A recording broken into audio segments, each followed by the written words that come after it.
greatest challenge your people have is, even if it's vegetables,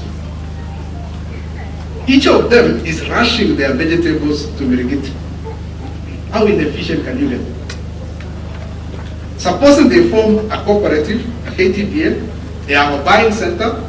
That buying center then can also have coolers, and my job as a smallholder farmer is just to take it to the buying center and stops there. The rest is done by the cooperative or whatever agency. And this is now where you can have the capability, not just to supply Nairobi in a dirty market called Mirigiti, but you can have supply all the produce of Nyandarua to anywhere in the world. Organize the people and prosperity will come. Amze wakes up at 3 a.m. and asks, where is Jana?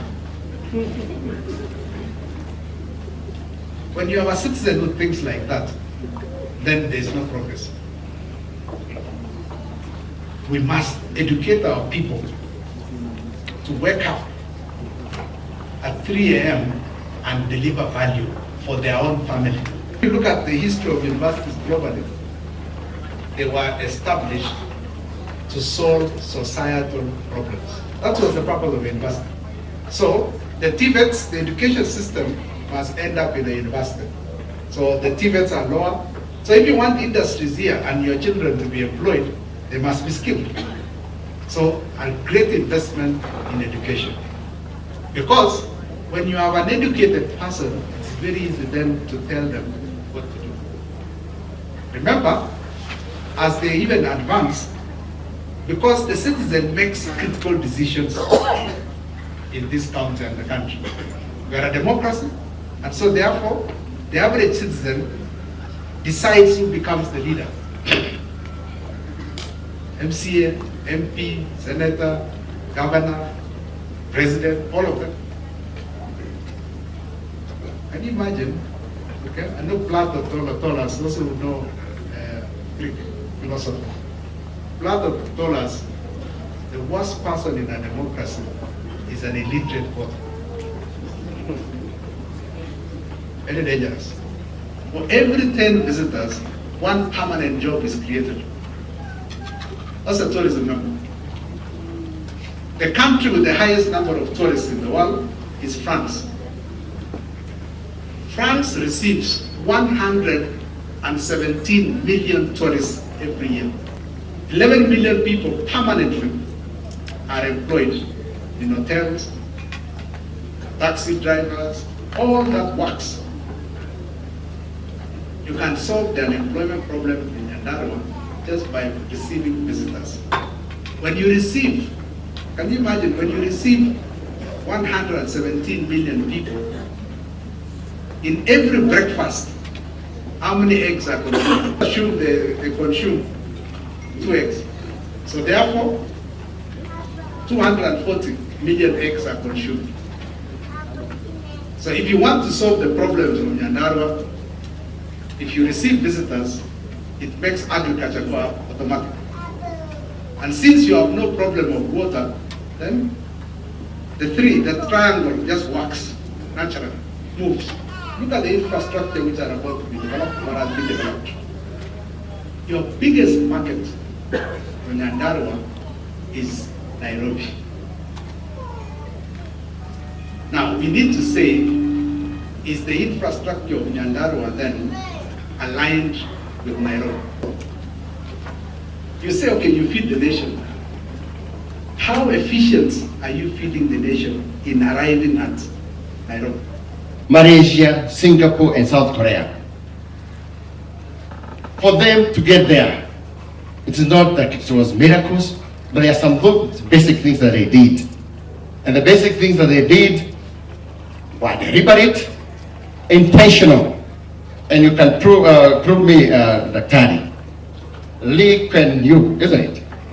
In the end of it, he was those countries were very deliberate to the key strategies and plans they had for their country. And that is how they went this far. In terms of the service, in terms of the purpose for which they were brought to the stage, like we have, we the people of Nyandarua, the assembly and the executive, the purpose of which that brought us here. There are so much expectations from the people of Nyandarua, and we have no reason why should we not deliver. And are also in the journey. We want to join the rest of the Republic in journeying towards going to Singapore. But there is one thing that is fundamental, and not even President William Ruto, not even many people who want us to go to Singapore actually mention about, and it is very profound. About that leader who was there, and you said that you need to read his book, and we continue reading. But there is one profound thing that he always spoke about, and he always advocated for.